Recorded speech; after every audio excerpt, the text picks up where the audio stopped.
Lep pozdrav iz studia Idrijskih novic.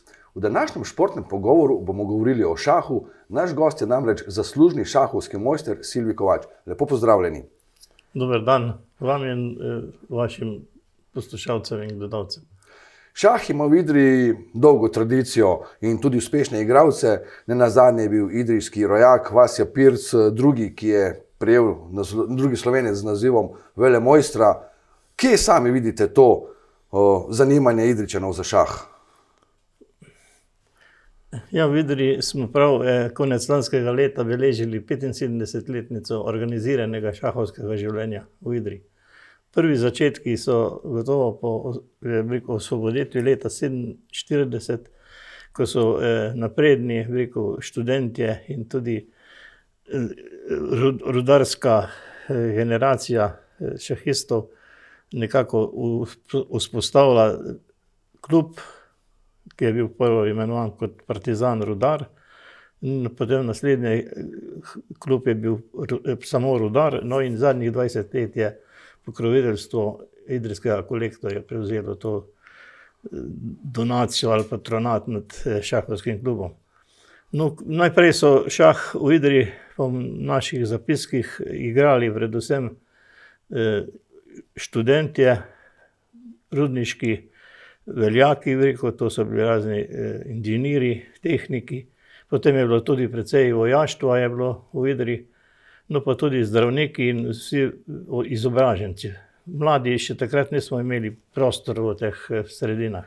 Igralo se na primer v idrijski kavarni, v hotelu pri Didiču in šele leta 1956 smo nekako dobili svoj prostor tukaj na mestnem trgu, pri Kavčiču se je imenovalo, kjer se je bilo tudi množično šahiranje organizirano v šahovskih krožkih. In takrat sem tudi jaz pristopil k temu te dejavnosti, predvsem zato, ker me je na to navdušil brat, ki je hodil v rudarsko šolo, spoznal je nekaj potez in jaz sem hitro prevzel to igro na 64 črno-belih poljih. In šah je postal dobesedno del vašega življenja. Ja, jaz tako pravim, da poleg družine, poklicnega dela, šah je bil na 3. mestu ali pa včasih tudi na 1. In od takrat, od prvega turnirja leta 1956, pa do danes sem zvest šahovski igri. Sicer danes v času razvoja tehnologije dobimo informacije lahko na spletu, vse, kar se da, vezano v povezavi z igranjem šaha. Kako je bilo včasih? Kje so dobili informacije? Vemo, da je bilo v nekih dnevnih časopisih, so bile predstavljene posamezne partije, tudi nenazadnje pri poročilih je bilo na koncu zmeraj rubrika Šport in šah. Kje ste pa drugače še iskali informacije? No, jaz sem prvo šahovsko knjigo prejel od sošolca Marka Kerševana. To je bila knjiga našega prvega slovenskega velemojstra, dr. Milana Vidmarja, Pol stoletja ob šahovnici. To je predvsem obsežna knjiga, skoraj 1000 strani obsega. No in takrat sem se poglobil v to šahovsko študijo, medtem ko so moji sošolci so brali predvsem knjige Karla Maja, Sužnje in podobne stvari. Jaz sem se pa temu zelo podrobno posvetil. Samo veliko težava je bilo v tem, da to informacijo si dobil na primer na 4. strani, potem pa v drobnem tisku pa čez 30-40 strani naprej. To je bilo pohno enega takega drobnega, individualnega, pa tudi veliko zelo trdega dela, da si spoznal vse skrivnosti teh črno-belih por. In na primer potem slovenskih časopisov ni bilo takih, ki imeli šahovsko rubriko. Takrat sem se potem posluževal na primer srbo-hrvaškega šahovskega glasnika, ki je izhajal v Zagrebu.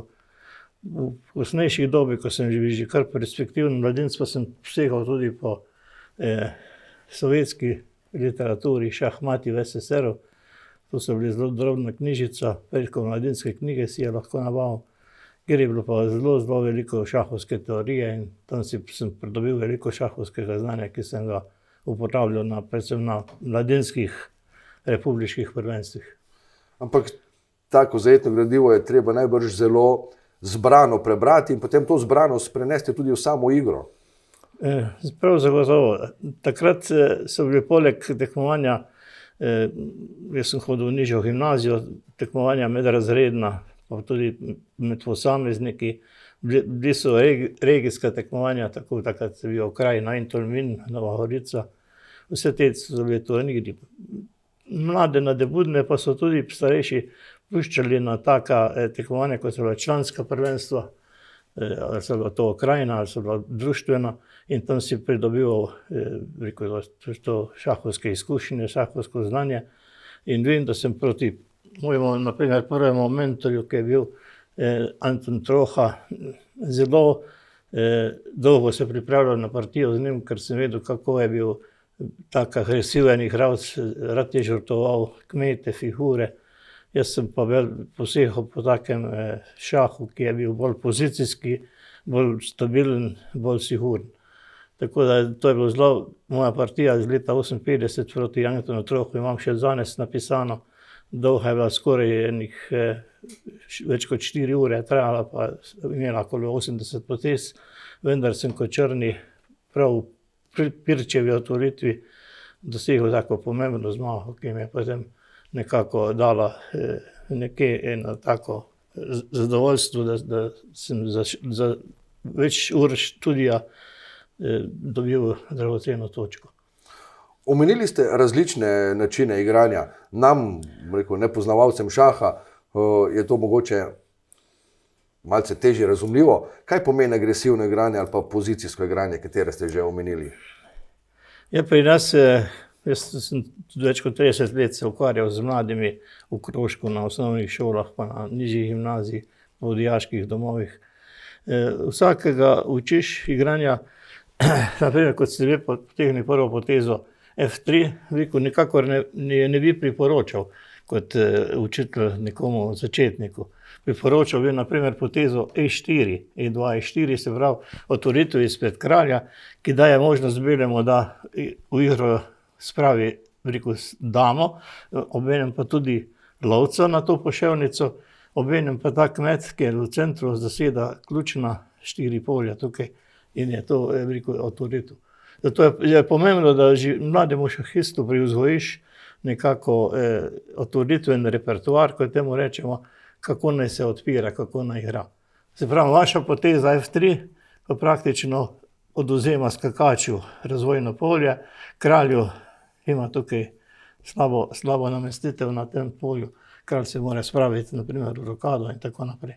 To so samo ene take, bolj teoretične, ampak tudi praktične finese. In naprimer na to potezo E4, kot sem jim omenil, ima Črni zdaj najmanj 6 dobrih odgovorov. Lahko igra simetrično, E5 lahko igra D6, nekako Pirčevo varianto, potem igra rečemo C4, kar je ena taka najbolj dvorezna igra za Črnega.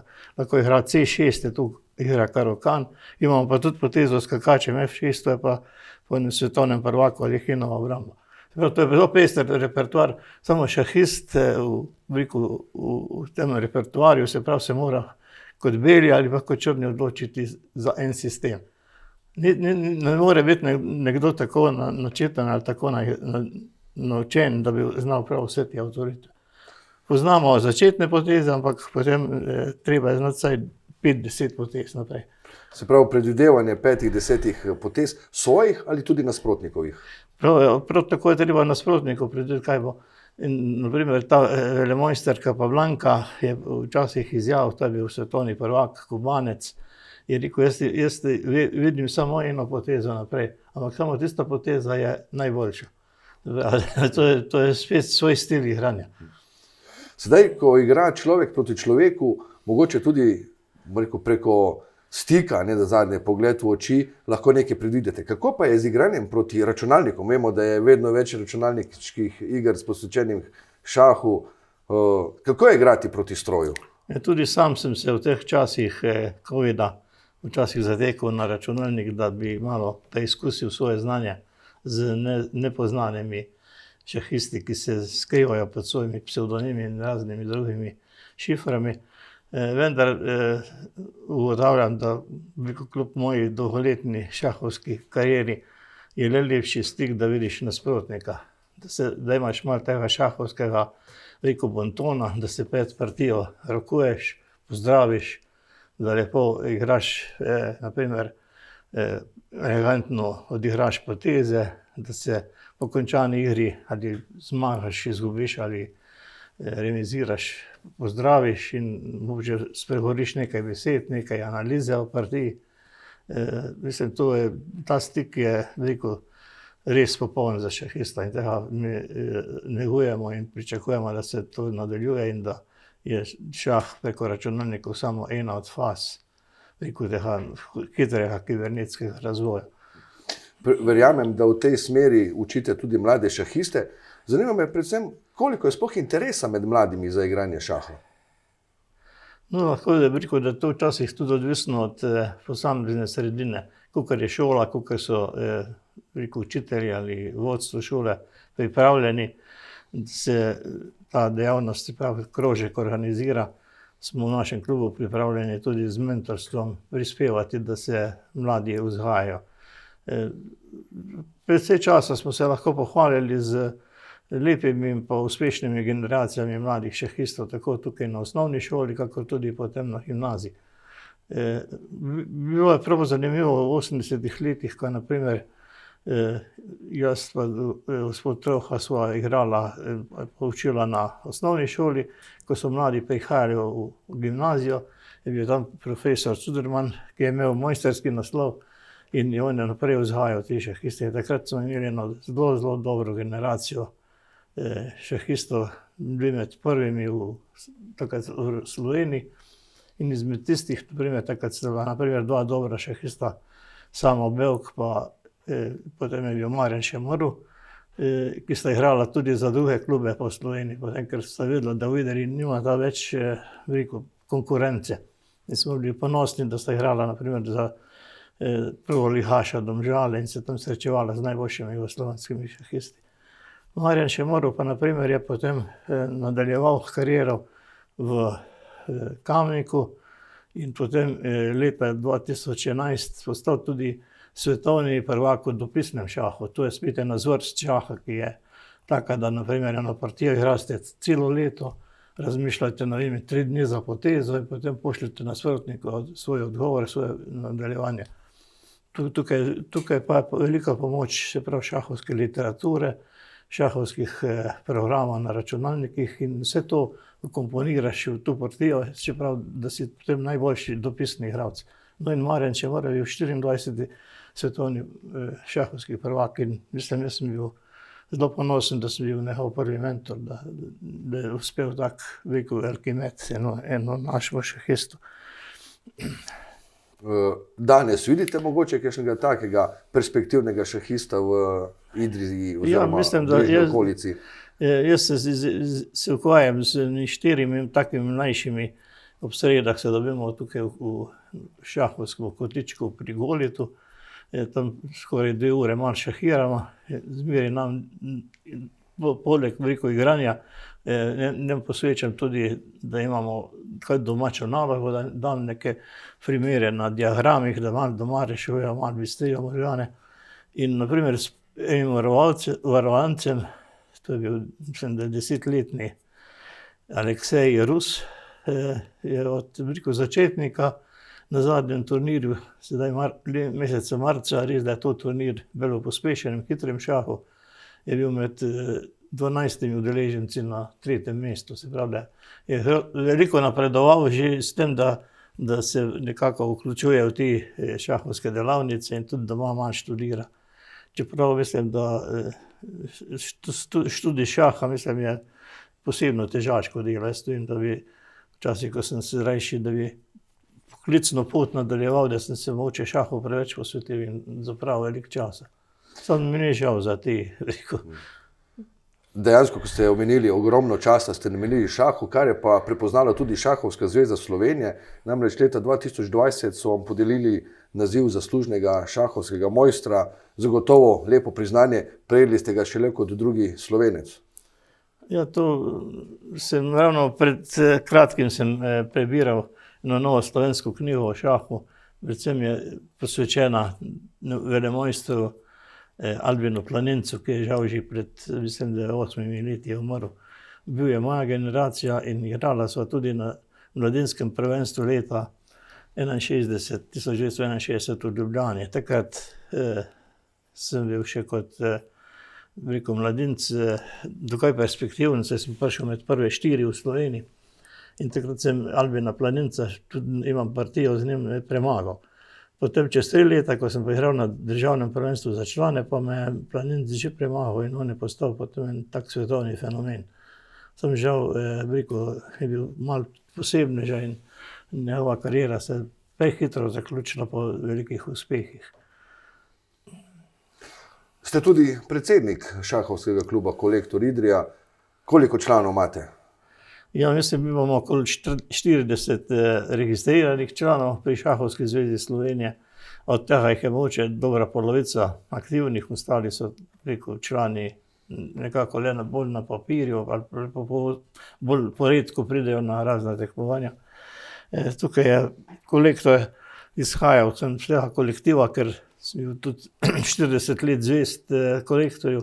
Tu smo imeli dobre šahiste, malo tudi po moji zaslugi, da sem jih malo vežbal, malo treniral. Veliko smo igrali na sindikalnih tekmovanjih, tudi samo vodstvo. Sam Stojan Petrič je bil včasih tudi dober šahist in igral za našo ekipo. In potem so leta 2000 nekako prepoznali, da je prav, da kolektor, kot je ta največja firma, videli tudi prispeva nekaj za razvoj šaha in takrat so naši donatorji. Sredstva res niso velika, ampak vseeno mislim, da sem ponosen, da sem v tem kolektivu rasel in prišel tudi do upokojenca in tudi šah kot tak je postal prepoznano, videli tudi precej pa zasluge kolektorja. Omenili ste že, da se z mladimi šahisti dobivate v dnevni sobi pri Goli, tu za treninge ob sredah, ampak tam potekajo tudi šahovski turnirji. Tako je, vsak mesec organiziramo šahovske turnirje. Že v preteklem letu in tudi v času, ko je bil še COVID, smo se tega posluževali, predvsem so bili takrat bolj strogi ukrepi, no sedaj se je to malo sprostilo in mesečno pride do 10 do 15 igralcev. Enkrat na mesec je to turnir po takem pospešenem tempu, po Bergerjevem sistemu, to je sistem, da vsak igralec igra z vsakim igralcem. In so kar zanimivi. No, sam letošnje leto so nekako, ker sem bil v preteklih letih mogoče malo premočen, veliko nasprotnik vsem in sem zmagoval na turnirjih, sem videl, da ni zanimivo, da sem nekako aboniran na to prvo mesto in sem rekel, leto se bom bolj posvetil malo propagandi, pa malo organizacije, da bo to bolj hitro teklo in letos ne nastopam. Ampak kljub temu so turnirji dobro obiskani, zanimivi, mogoče bolj borbeni, ker so bili izenačeni. In veliko, če to priložnost izkoristim, da tudi povabim veliko vse ljubitelje, ki jih videli, mislim, da ni malo za šah. Včasih se je igralo to ali v kavarni, ali pri Nanosu, ali tako naprej, prostora lastnega nismo nikdar imeli. In tukaj, mislim, ta kotiček je zelo primeren in še, jaz mu rečem, kotiček velemojstra Pirca, ker Pirc je samo 10 korakov zraven je hiša, resna hiša vasi Pirca, kateri smo pa tudi idrijski šahisti že ob njegovi stoletnici 2007 leta namenili poštno znamko skupaj s Filatelističnim društvom Idrija, priložnostno poštno znamko, no ob 105-letnici pa smo njegove herojstva, pa smo odkrili to spominsko ploščo in smo mogoče tudi bili, vsaj po mojih vedenjih, edini v Sloveniji, ki smo tem velikim našim šahistom namenili tudi spominsko obeležje. Tako da smo ponosni tudi na to in zato tudi veliko ta moja dejavnost ni samo to, da sam igram, mislim pa, sem tudi en tak veliko ambasador tega šaha.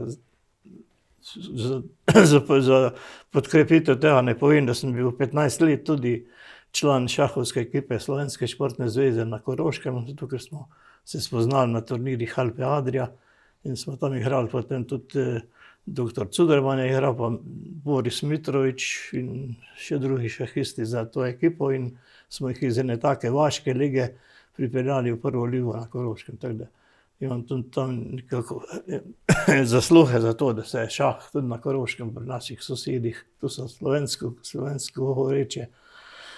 Vendar me pa pri tem vse skozi, ko sem prihajal na te turnirje, nekako nisem bil preveč navdušen, ko so ti rekli, da si legionar. Da si tu tak legionar, prideš iz tukaj, kaj da bi nekaj, nisem služil na in kakšne vsote denarja, dojo tisto potne stroške, pa še kakšno kosilo, kaj takega, drugače pa ni bilo tu tako legionarsko delo.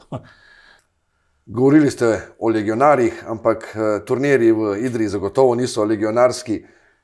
Kako povabiti ljudi, kdo lahko pride, skratka, kdorkoli ima rad šah? Pri nas turnirji niso niti, rekel, da je potreba dati kakšna pristojbina, so zastojna, ne, mi smo veseli, da vsak šahira, zato tudi k nam prihajajo tukaj iz bližnjih klubov iz Ljubljanske regije, prihajajo tukaj iz Žirav, pa tudi iz Tolminske, tako da smo čisto odprti za vse, ki si želijo toliko malo tega srečanja, pa malo spreminjati nasprotnike, ne, to je tudi eden od ciljev, da se malo družimo in rekel, da to sodelovanje je nekako mogoče malo prav po covidu malo zamrlo. Imamo pa dobre stike tudi tukaj s Poljansko dolino, tu so Žiri, pa potem do Škofje Loke, kjer je ta pokal Poljanske doline, ki bo pa v naslednjih mesecih se odigral in tam smo idrijski šahisti zmeraj tudi prisotni. Za zaključek pogovora me zanima, če nam lahko namenite kakšno šahovsko misel? Ja, jaz mislim, ni tu misel, ampak ena taka moja tiha želja, da tukaj pred dnevi sem postal pradedek, moj vnuk starejši, ki je tudi šahovski sodnik, pa tudi dobro vzgojen šahist, je dobil naraščaj in želim, da bi temu malemu Rafaelu, kot se imenuje, smo dali mi, tudi njemu mogoče namenil, imam en poseben tak šah za mlade in pa mogoče, da ga bi naučil nekaj šahovskih potez, tako da bi imel en spomin na pradedeka. Gospod Cilo Kovač, jaz vam res zahvaljujem za obisk v našem studiu, obenem pa vam tudi želim, da bi se vam ta želja uresničila. Hvala lepa, tudi vam. Povabilo, šah je zmeraj, vsak, ki samo zna premikati figure, dobrodošel v naši sredini. Torej, gledalci, slišali ste vabljeni k Golitu na partijo šaha.